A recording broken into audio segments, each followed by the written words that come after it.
Welcome back to Designsmith. Today I'm going to show you how to do this cool wavy text effect in Adobe Illustrator. Before we get started, please consider subscribing to support the channel. All right, so the first thing we need to do is find a font that is nice and tall. So let's do something like Bebas New. And the reason why is because you want something that is easier to stretch, and we're going to have to go in and stretch out some anchor points. If you want to see more on how to stretch text the correct way in Illustrator, check out this video above. All right, so what we're going to do is grab our text and we're going to create outlines by hitting Shift-Command-O or Shift-Control-O on Windows. And now we will bring this up to probably around here. That looks good. And now we're going to bring this up to the same sizing as the actual type itself. And we're not going to stretch it this way because, as you can see, it removes all legibility.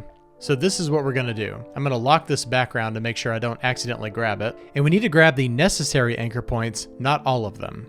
So in order for us to effectively stretch the text, we need to grab the anchor points that are going to keep it legible. So let's use our direct selection tool, and we're going to just select over these, hold down Shift, and we'll do the same thing on this side.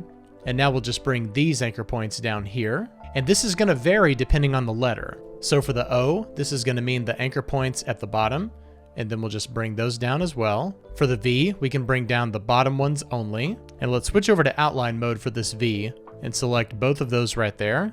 And we move those anchor points separately to keep the weight of the text the same.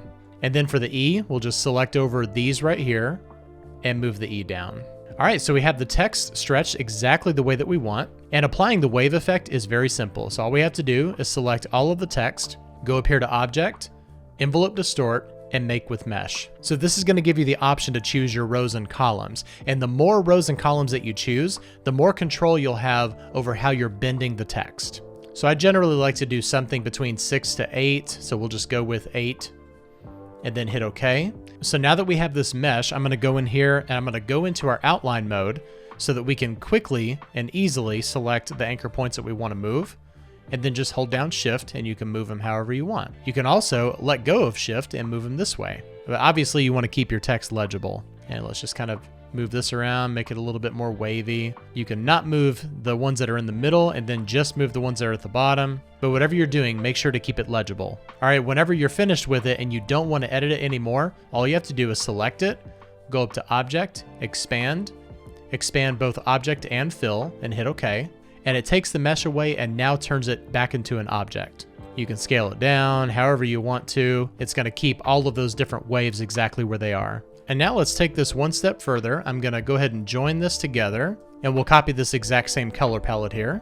I'm going to hit Enter on my keyboard and go -10 pixels, and then just hit Copy. That's 1, 2, and 3. So let's select the one in the back and drop that color in there, and we'll send it to the back. And now this kind of lime green yellowish color, we'll do that. And it looks like there was a little bit more space than 10 pixels, so that's not a big deal here. We'll just move this out again, and that is looking good. And all of these do have a black stroke on it, so we'll add that. And now we'll just add our little background color here.